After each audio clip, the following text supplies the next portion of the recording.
Welcome back to the Black Table here on the Black Star Network.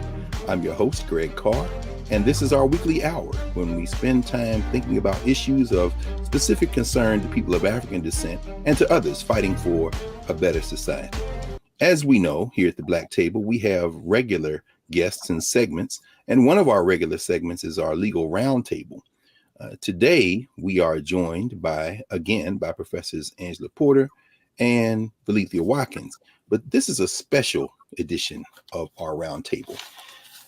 As we think about here at the table, how we jailbreak the concept of gatekeeping and hierarchy and the distinctions between those who might see themselves only as academics or only as community workers or activists, we don't honor those categories here at the Black Table. We're all learning and taking this journey together. And we're here at this special edition for a moment that we're going to look back on and say, this is everything shifted in the field of legal studies and legal academia with regard to the study of people of African descent.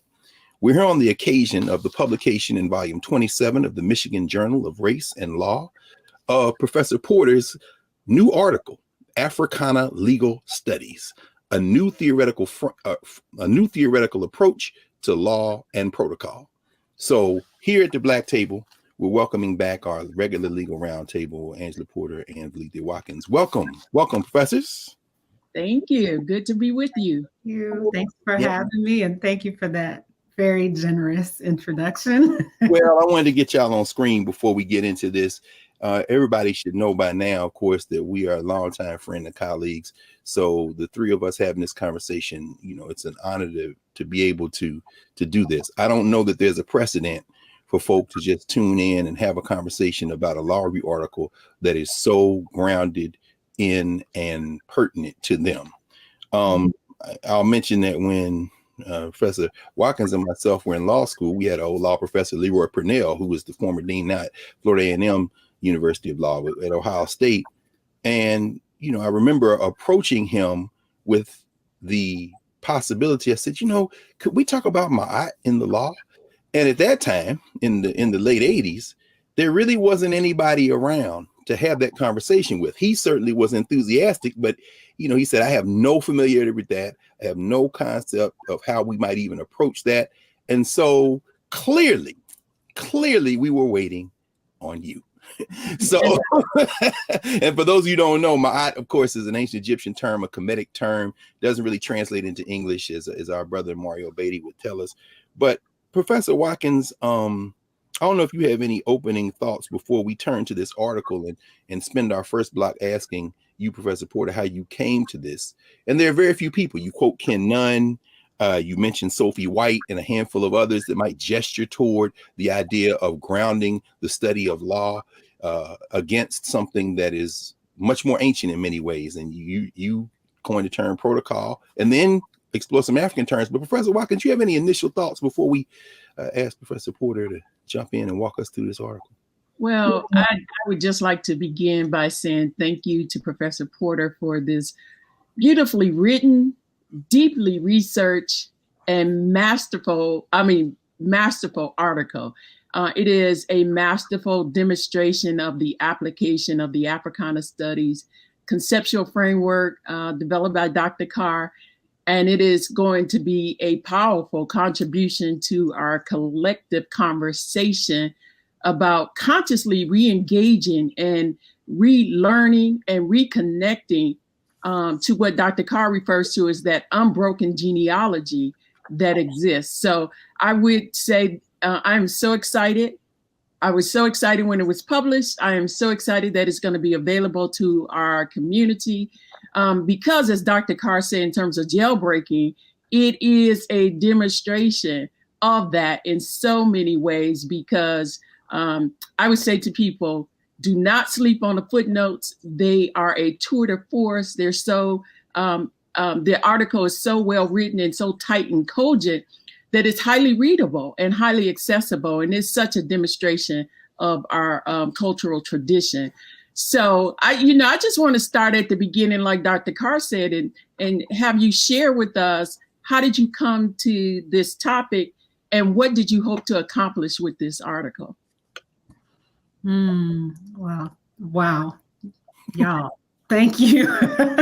I don't even know how to receive all of that. I just thank you so much for those words. And I really want to start by saying, when you ask, how did I come to this? I didn't come to this. This to me it's a collective work product. It's collective in a couple of ways. One, the larger project of centering our people on our own terms has been in play since time immemorial, of African people thinking about themselves and studying themselves. That's something that you, Dr. Carr, stress when describing the Africana Studies framework. So I want to say that. But this is also a collective project. This article itself is a collective work because it is the product of so much collaboration, and not just from workshopping the article, but really discrete conversations with you two. And I remember certain points that really shaped this article. I mean, it comes out of our discussions. And so I see us as a team of collaborators, and I'm fortunate enough to be part of that collective. And it expands beyond the three of us, but you two certainly are major contributors to this work. So I just want to start there. Well, let me add very quickly that your collective, and again, I want to echo what Valethia said. We can now dispatch with the professors and such.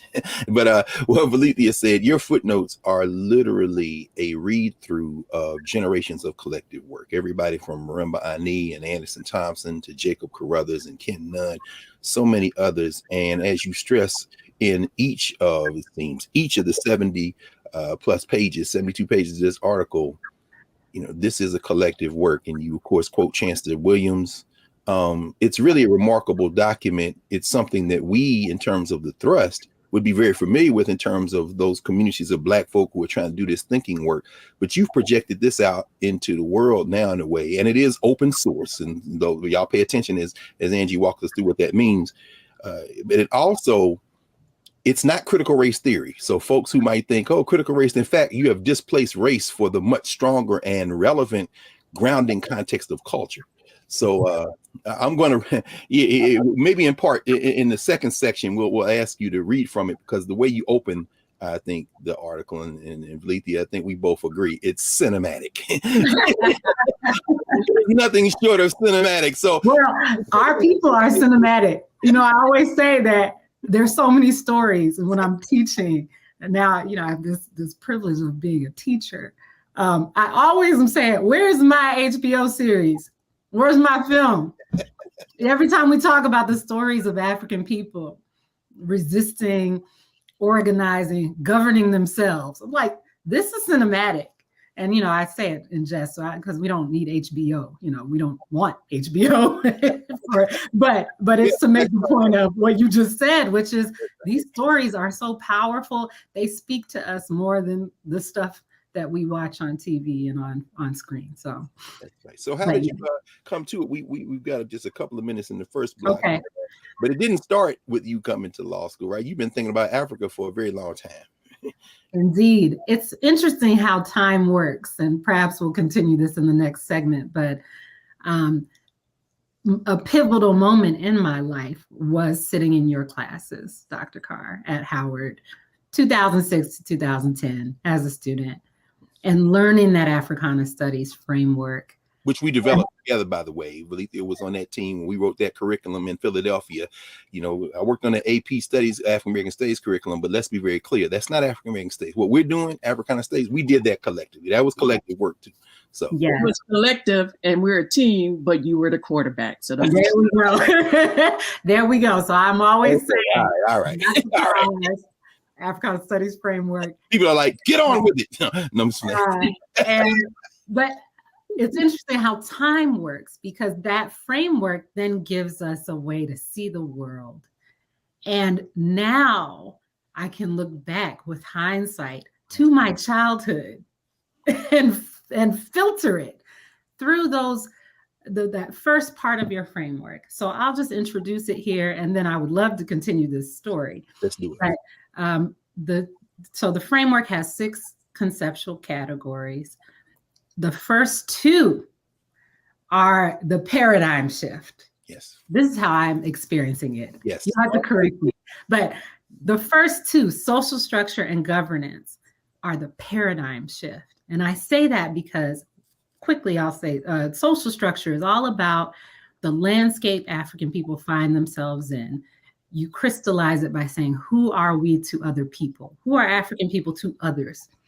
Governance is our thing. Who are we to each other? The structures we create for ourselves, how we order the universe as African people. And the other categories all combine into that world. But you could sort of stop at step two and be in a completely different mindset, is what I'm saying. So the shift is required. You start thinking about who African people are to others, and you proceed in who are we to each other. And you could spend your whole life in the social structure framework. Absolutely. We often do. Many people and us, we often do. Yeah. You could spend your whole life dealing with social structure, grappling with that. And I think much of my childhood was concerned with governance, but thinking my life has to be in this social structure. And this project sort of flows from the conclusion that that is wrong. It doesn't have to concern social structure. Why don't we pick up with that after we take our first break? And I do want to mention in closing that coming out of that strong family that you come out of, you know, the Texans and the Minnesotans and everyone else, you were trained very well to do everything. And she won't say it, but you know, straight A's from the beginning of school all the way through getting to law school, clerked in federal spaces, was the police for a minute on the city side, worked in big law. So this is to the social structure. It doesn't get any more accomplished than Angie Porter, Georgetown Law Fellow, now on the faculty of American University. So editor of Howard's Law Journal. Editor of the Law Journal. That's right, the Howard Law Journal. And so, but now you're here, and the game is about to be reframed. So we're coming back on the other side of the break with Angie Porter and Felicia Watkins here at the Black Table, introducing this powerful article, Africana Legal Studies, a new theoretical approach to law and protocol. Back in a moment.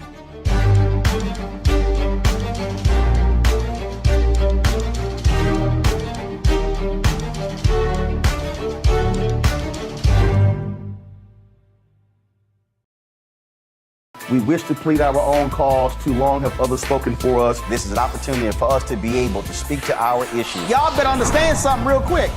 We ain't going nowhere. It is a continual battle that we see all across this country. Revolution will not be televised. The revolution will be streamed. All momentum we have now, we have to keep this going. He makes sure that our stories are told. Roland Martin's doing this every day. You can't be black-owned media and be scared.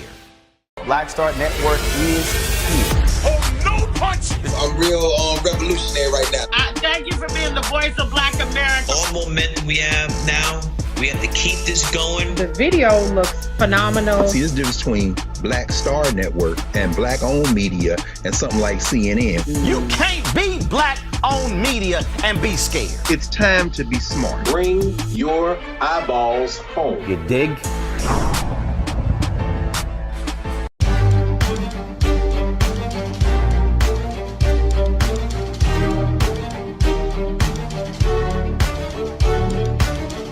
Welcome back to the Black Table here at the Black Star Network. Greg Carr with Felicia Watkins and Angela Porter, our regular legal roundtable.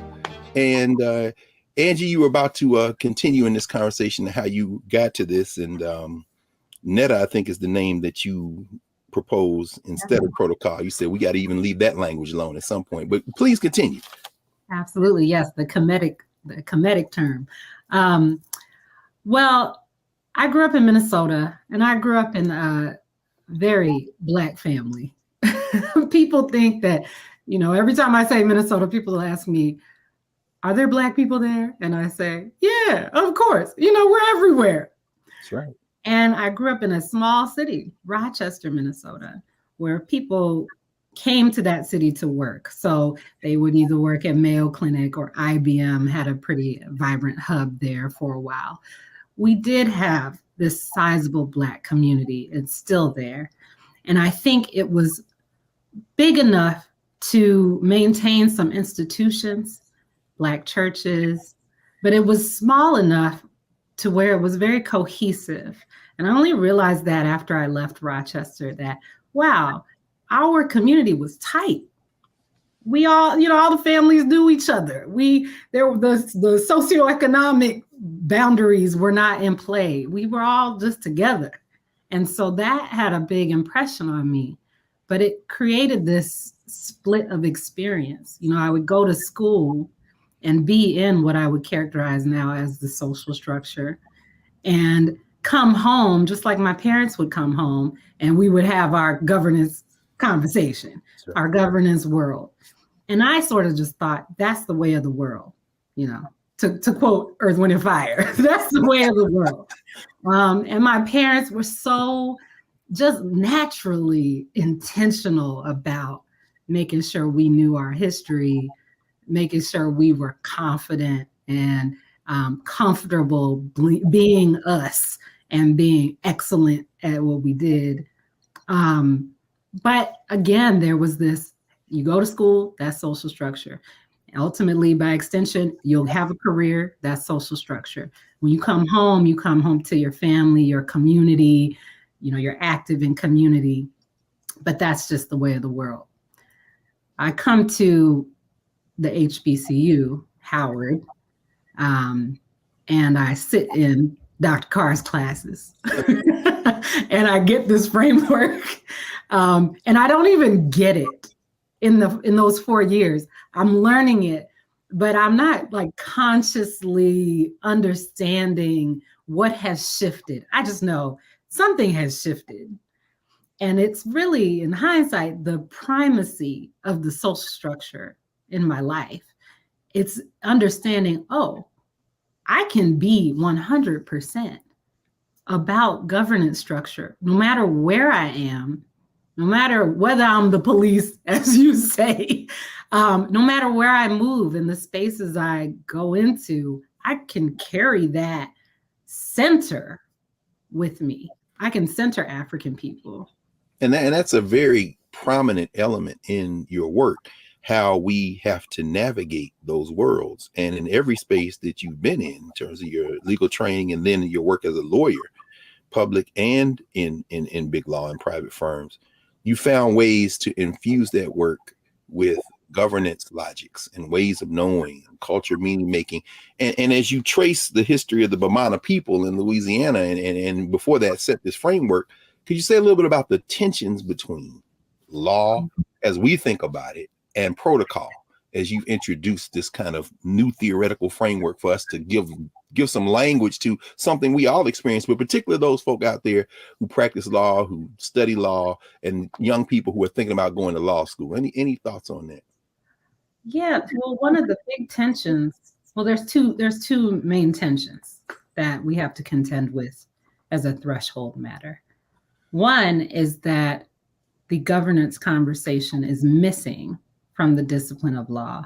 I mean, when we go and we learn law, and I went to Howard University School of Law, so I'm still at the HBCU, but the discipline itself is inherently Western.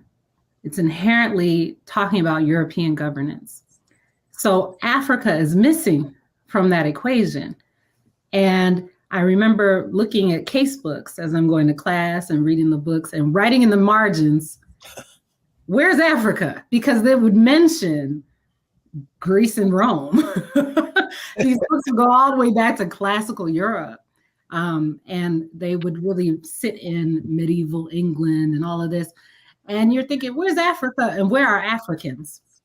But I didn't really understand back then how to think about that fully. But I knew something was missing.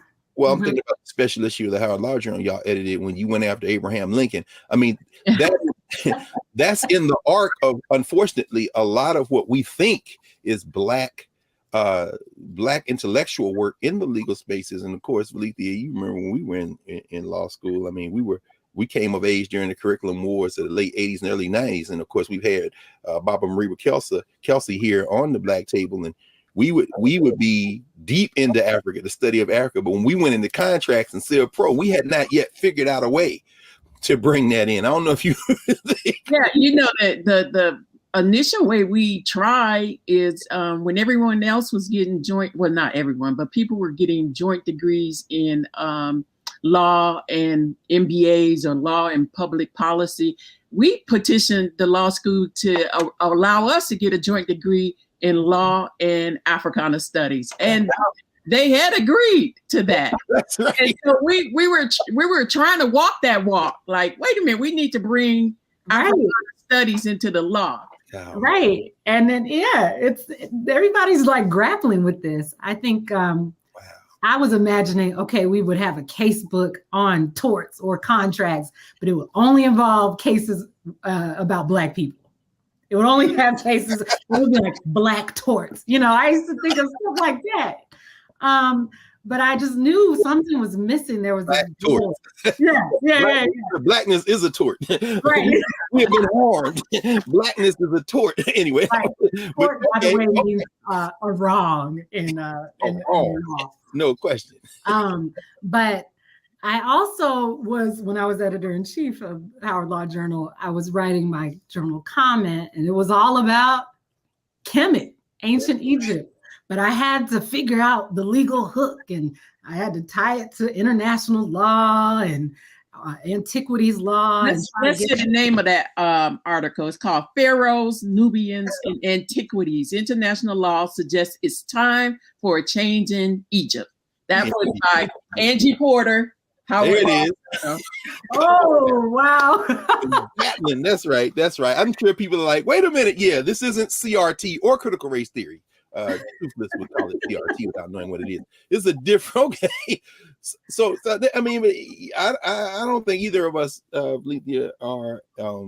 know anyone who has been more deeply ensconced in the workings of Western law, certainly American law, than you, Angie. I mean, you worked for a federal judge, you've worked at state, local, federal government as a lawyer. You know, what did you see there in terms of these tensions between law and what emerges as protocol in the daily lives of people who find themselves before the bar? Oh, yeah. I mean, that was an odyssey. It was a circuitous path through the legal profession. Well, the thing that kept happening, and I really think back to when I was prosecuting for the city of Minneapolis, which was a very short stint. It was a part of our training as trial lawyers at the firm. They would loan us out to the city. And so I'm, as you call the police, I'm prosecuting, and I have both victims. So as the prosecutor, you represent the city and the people in it, the citizens. So I'd have victims over here, and then I had the victims of the criminal justice system, the defendants who I'm prosecuting.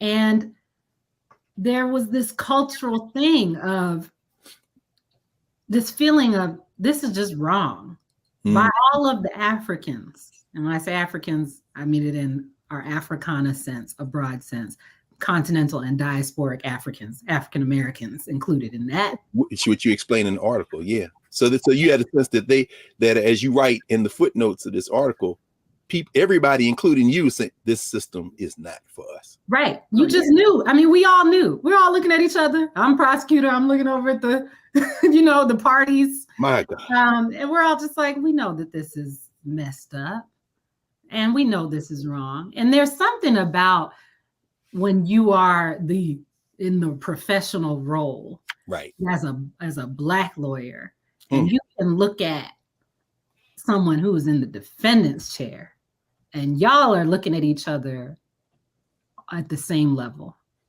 And even the judge, remember, Valethia, we were in law school, the great Bruce Wright, turn them loose, Bruce. Yeah. Black rose, white judge. Black rose. That was one of Valethia's favorite phrases. I love it. I love that book. That's a great book too. Yeah, but you just look at each other and and it's not for us. It's almost like, how did we get here? How did we get here? I would have, Africans from Central and South America who might call themselves Afro-Latino. who we would call Africans in the Western Hemisphere. Same thing. We're looking at each other like, yeah, this is crazy, ain't it? Crazy, right? So those moments became moments for me to really reflect on and decide how I was going to move, what my next moves would be. When I was clerking, I remember sitting through many sentencing hearings, one after which I broke down in the bathroom because I was just watching my brother out there. Not my biological brother, but I saw my brother, his face right there. This person was being sentenced. And I just thought, yeah, what are we doing? What are we doing here? That drove you back into the academy where you can now begin to train others to. Well, absolutely. But I also thought I never left this conversation. Oh, no question. I was, again, fortunate enough to remain part of this team doing this work. And a lot of that has to do with ASCAC, the Association for the Study of Classical African Civilizations, other community organizations I participated in, Minnesota Association of Black Lawyers. I mean, I had to keep tethered to this collective work. So then I head back to the formal academy to try to find space where I could deal with these questions full time. I mean, that was really the draw. It was not having to do the social structure thing where I would be a lawyer and then come home and think. It was giving myself time to think so that I could be of service to our community. So really that was the mechanism to be able to do the important work, which is to be in conversation with you all and figure out a way out of, I guess, what Dr. Anderson Thompson would call this mess that we're in. Mess. Yes. Well, with that preview of where we're about to go next for the rest of the show, when we come back, Prof, we're going to ask you to jump right into Africana Legal Studies. Tell us what it is, tell us what it isn't, and tell us how you use one distinct group of Africans, the Bamana people, in one place in the United States, Louisiana, to begin to explore the possibilities of thinking about protocol as opposed to law. So we're going to be back in a moment with Angela Porter and Lethea Watkins at our legal roundtable discussing Africana legal theory when we come back at the Black Table. Back in a moment.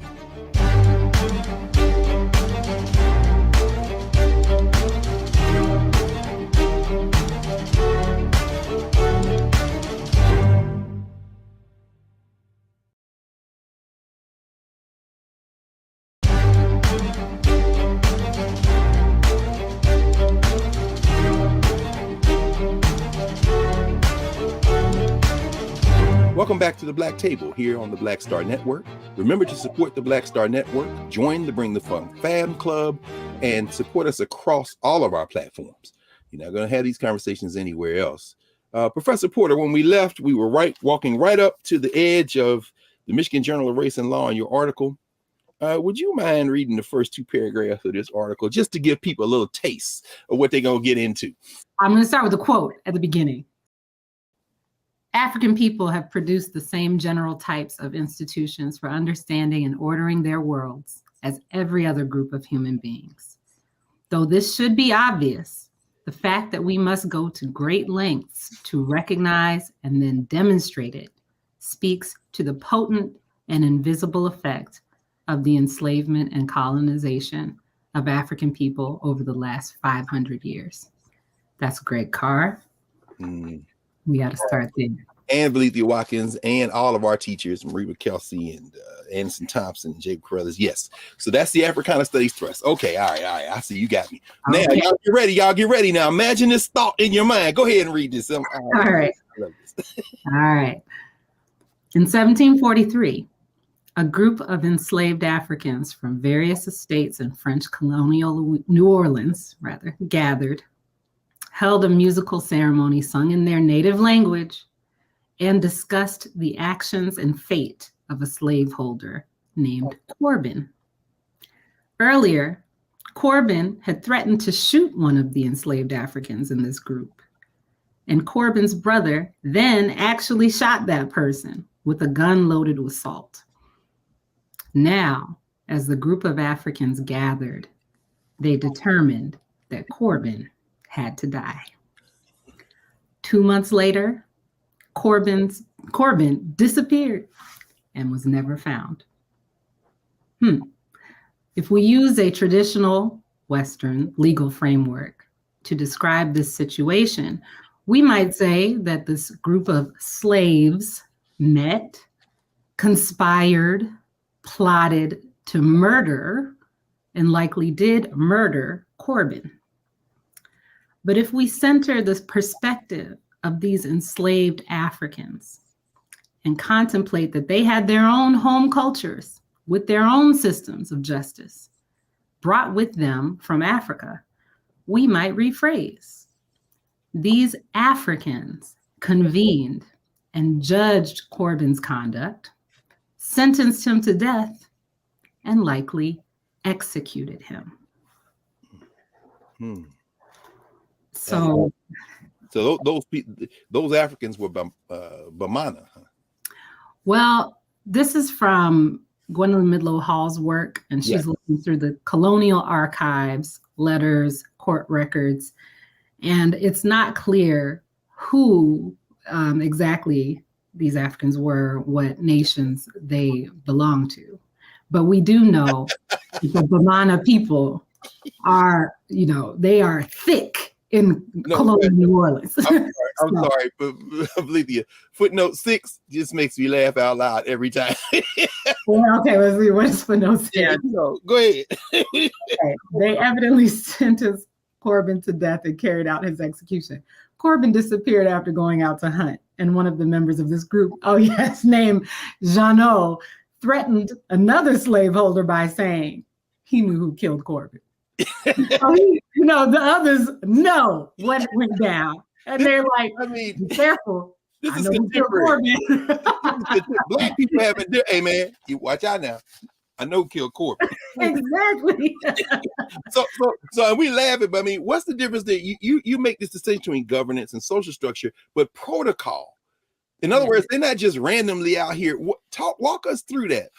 And believe you, jump in, please, at any moment, because this theory is grounded in this concept that these people have rules, and they didn't forget the rules. You write beautifully about how these rules didn't evaporate as they came across the water. Those are your two major concepts. You make a real distinction between protocol and law, and you say they should not be equated. So yes, just walk us through what protocol is. Thank you. And also, Dr. Watkins, thank you for helping me with the Corbin story, because your help was there. So I got to give you a shout out. We workshopped that. And so now it has come together very nicely, thanks to you. Protocol. Okay, so we have the subject matter and we have the approach to what we're talking about. The subject matter is African people governing themselves, African people having their own systems to select leaders, to organize society, to address wrongdoing, to ensure people stay in their promises, ways to relate to land, etc. And that's the first thought. The second thought is they bring this with them, as you mentioned. It doesn't just evaporate out of their heads. There's no neuralizer from Men in Black in the middle of the Atlantic that says, okay, forget all that. Or they're not just going to remember their music and forget how to resolve disputes. And shout out to our colleague, Addison Francois. You quote him on page 304. If they brought with them their clothes, their food, and their religion, did they forget their laws? If they knew how to raise their babies, did they forget how to resolve disputes? That's a beautiful quote from Brother Francois. Yes. And Professor Francois said that to me as I was developing this paper. So thank you to him for that. Absolutely. So Africans are bringing everything with them in their minds. That's the subject matter that Africana Legal Studies deals with. But the how do we approach it is a big question.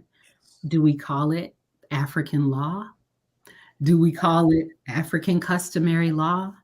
There are a lot of people out in the world with good intentions who want to call it that, who do call it that. And I don't. and I maintain. Right. You actually examine a lot of those arguments. You even go back to the early 20th century with J. Casey Hayford. And I mean, you're looking at those lawyers, and you also are very careful to say those who dismiss this as are they romanticizing Africa.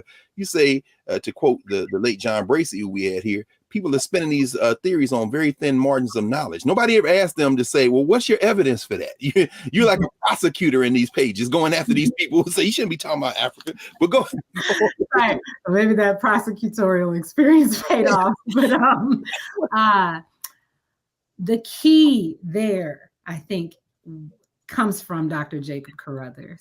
And there was a pivotal moment where Dr. Carr, you led me to his History Makers interview done by Larry Crow. Great Larry Crow, who's been at the Black Table, no question. Yes, and Dr. Carruthers in that interview just lays out how he comes to this concept of African deep thought.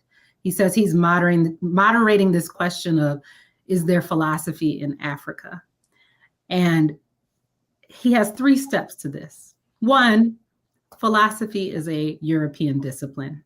It arises out of a European worldview, has European theorists, European constructs. Therefore, 2, we shouldn't search for philosophy in Africa. 3, that doesn't mean that Africans didn't have deep thought or deep thinkers. When I saw that, I thought, yeah, okay, same thing. This is a transferable concept. This is not limited to that philosophy discussion or this is for the whole collective project, okay? Including our little corner over here dealing with governance and law. So law is inherently European. It arises out of a European worldview. The thing that we study when we go to law school is European governance. The thinkers are from Europe. They figure Black people in at the 11th hour. But up until then, the foundation is laid out from a Western worldview. And by law, you don't mean rules. You the phrase, term I love, qualified law orientation. Is that what is it?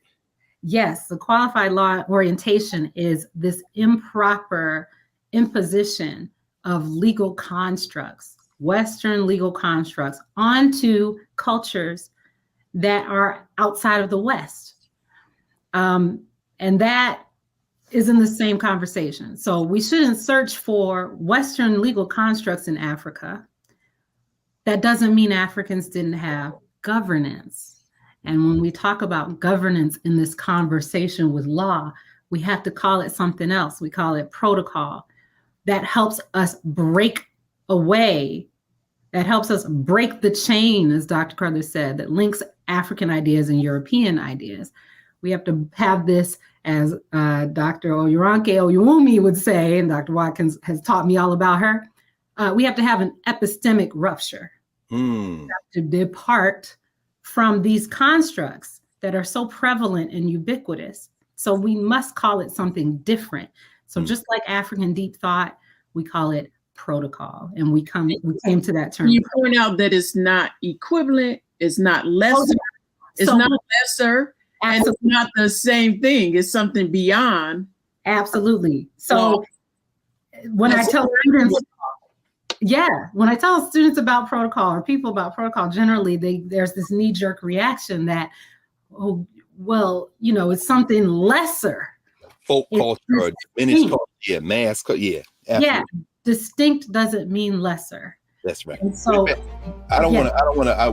We're right up against the break. We're gonna come back in a second. We got one more block. So when we come back, we pick up right there because you really allow us to think about how we can apply this in a contemporary moment. So when we come back here at the Black Table with Angie Porter discussing her article, Introducing Africana Legal Theory to the World, we are going to continue this conversation. So we'll be back here at the Black Table. Back in a moment.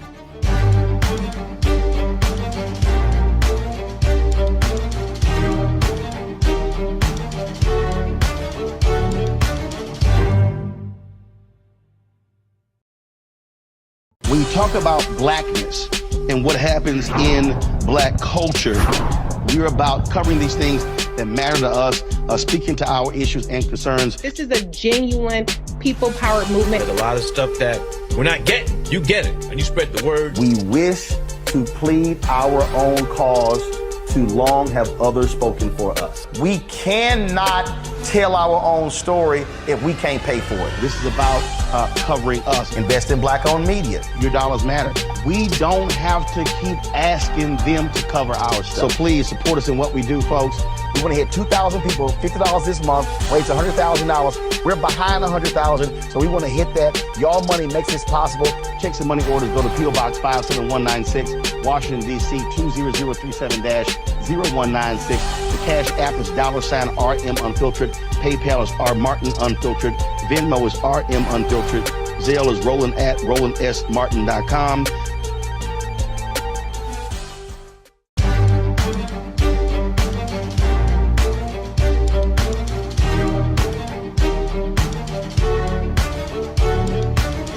Welcome back to the Black Table here on the Black Star Network. Remember, support the Black Star Network. Join the Bring the Funk fan club. It is your support that allows us to have these conversations. Angie, as we were, was as far too short, we're going to have to have you back and have a continuing conversation. Near the end of the article, you say that a consciousness of protocol allows us to do so many things, not just as Black folk or people of African descent of Africans, but in terms of contributing to our larger humanity. Could you talk a little bit about what this theory allows us to do? Not only as legal scholars and lawyers and folks involved in law, but just generally in terms of this broader concept of intellectual work. Well, I think it allows us to imagine something different from what we're in now. And when you take stock of what's happening and you see, at least for African people, what's happening as an interaction between two systems, you can question the very premise of one. The system is no longer, the system of law is no longer an absolute truth that can't be questioned. So for example, law says I can go outside and look at that patch of land out there and I can circumscribe it, and I, an individual, can own that. And that when I own that, there are things I should do. There's things law incentivizes me to do. One of those things is to develop that land, to improve that land and build on it. The very premise of that can be questioned if you have this other, as Dr. Carruthers might characterize, deep well of knowledge from another governance tradition. The thing is, people are questioning law, but they are doing so while just sort of riffing on, just being creative and with nothing that they're tying it to. And still very much anchored in race as opposed to culture. You make that distinction. In fact, and for those of you who will read this article and think about it, you spend the bulk of this article comparing how these Bamana people, and by extension, people of African descent, compare their protocols to this quote unquote qualified law orientation, and how, they reject certain things, make certain things, we don't take these oaths you take. We don't have, we don't look at collective work the same.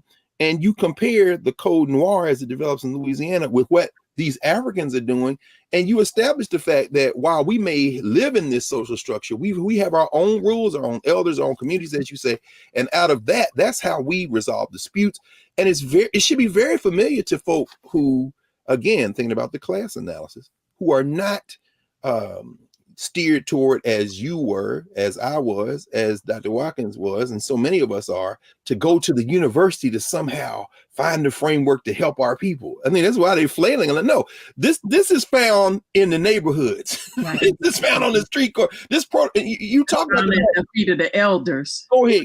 Go ahead. It's found at the feet of the elders. And so, can you elaborate? You make a distinction between Africana study as subject matter as opposed to disciplinary Africana studies, the what we study versus the how we study. Can you highlight that a little bit more? Yeah.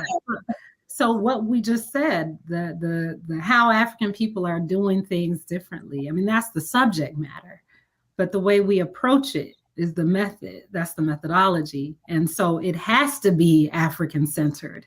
And that's why we do things like call this protocol and not law, to break away from those constructs that we are importing from the West.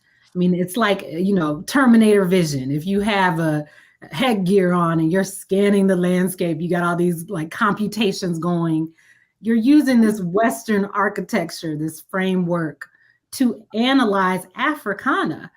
And you're going to find things that you're programmed to find, but that's not necessarily the reality. So it's incompatible. So the methodology, the coding in your headgear has to be different. And I always try to go back to this notion of we need to let the cultures speak for themselves. As Dr. Carruthers said, we need to let the ancestors speak for themselves listen to the voice of the ancestors without European interpreters. Absolutely. You say the man said he's lying in court, and then you say the minor ancestor swearing to that cross don't mean nothing to me. And immediately when you say word is bond, you may say anything to the judge, but to your sister.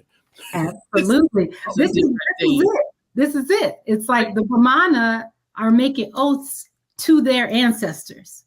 So you bring them into Louisiana French colony and put them in court and say, make this oath to this crucifix over here. They're looking at that like, well, who is this? Slave master. Right. And so that, you know, okay, I'll take this, whatever y'all say, but my oath has already been made, and that's to my ancestors. Right. And so when the others say, that's on my mom's, as we might point to Puro and say, the Bamana always lie, they're not lying to themselves. You know, Professor Porter, you, Angie, you have a quote that I found you have many quotes that are very powerful, but the one that stood out to me right now I want to share is called, you say, resistance not only challenges a thing, it champions another thing. And I think this intellectual work demonstrates the testimony of the truth embedded in that quote. So, you know, your poem, Imagine a World. Yes. Is so powerful as a tool and technique to make this more concrete as we give life and words to envisioning something different. Can you share some of that? Because I think that very last one of your musing really fits this whole conversation people are having about not wanting to teach African thought and the African orientation to our students today. Yes. Can you share at least that last one, but all of them? Well, yes, I'll quickly do it, and I know we're low on time, but this actually comes out of just my musings as a kid in Rochester. I used to think, like, what if we flipped a switch and all the white folks were Black? But that would have been just subject matter. That would have been race. And now we come to methodology. It's not just skin color that would change, it's the culture would change. The way of doing things would change. The governance would change. So I'll read the last one, which is this. Imagine a world where the curriculum at my school, my university, my law school deeply explores African systems of thought without apology, without controversy, without question. That's a good place for us to pause. This is open source, meaning everybody watching here can get this. Where can they find it, Professor Porter? Yeah, so I'll give y'all the link, but it's through the Michigan Journal of Race and Law. They're an open access journal. So if you look at their current issue, the article will be there. That was really important to me. In fact, I only submitted to journals that did that because a lot of journals require you to pay or they have some sort of paywall, and that is antithetical to our project. So please feel free to access it. And if you have any trouble, you can always email me and I'll send you the PDF. Okay, and you're already at work on the next building block. Yes, it's going to hit on a little of what Dr. Watkins just raised, which is the resistance, championing another thing. So. Excellent. Well, we'll of course have you back when you do that, but a long time before that, because our legal roundtable will be convening again soon. Oh yes. Well, Dr. Watkins, I think we can congratulate our colleague, huh? Yes, this is a beautiful work of Sankofa. It is going to be, it's such a rich example of, you have raised the bar, and it's such a rich example for those who want to follow in your footsteps. So thank you again for this very thoughtful and powerful analysis. And we look forward to your future endeavors in this innovative and exciting field known as Africana Legal Studies. Yes, thank you. Thank you both. Of course. So we're going to come back in a second and clear the table and get ready for next week here at the Black Star Network's Black Table. Back in a moment.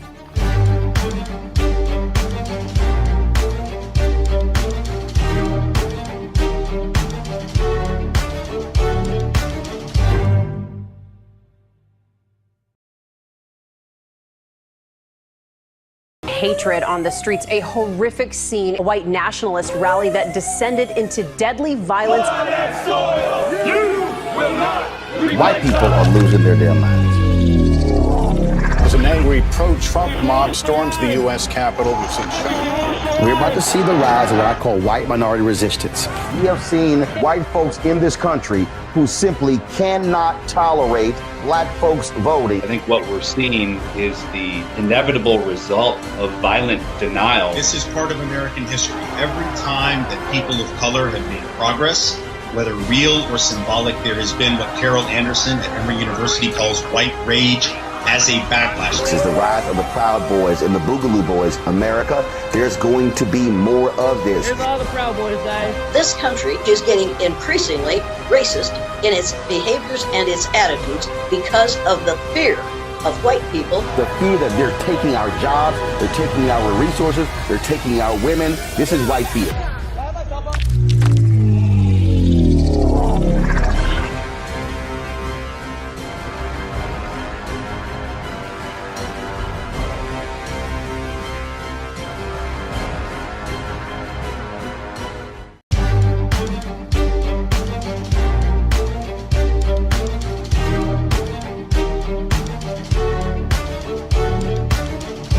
Welcome back to the Black Table here on the Black Star Network.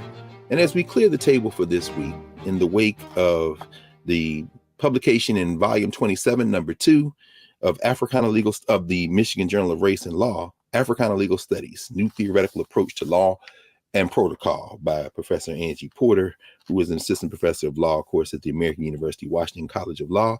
Something that our colleague, Dr. Watkins, said there is absolutely true. Angie Porter has raised the bar, not just RAISED, the bar, but potentially RAZED, the bar, because by reducing law in the Western concept to where it should be, one of a family of discourses and ways of knowing in the human community, and by reimagining how we approach this, Angie Porter has thrown down the gauntlet. She is well equipped to do this. And as she said, she's not the only one who can do this. We can't do it by ourselves. Everyone needs to join this. So if you're out there in high school or elementary school, middle school, you've always dreamed of being a lawyer, you just saw what it looks like intellectually. You can do the work that you need to do to advance our project, not only for African people, but for our common humanity. And you can do it from where you stand culturally. Again, critical race theory is a very important set of theories and concepts, but this is something different. This is looking at your mama and saying, the values you taught me, I can use my tools to push those values into the world and transform the society. So we are deeply grateful to Angie Porter for doing this. And y'all get this article. We're changing things. You know, some of y'all say, I never would read a law review article. Well, you'll read this one because you're going to see yourself on every one of them 72 pages. So we'll see you next week here at the Black Table, here at the Black Star Network. We're very proud of the network. It's growing by leaps and bounds. Join the Bring the Funk fan club. Continue to support us. Download the app. And we'll see you next week.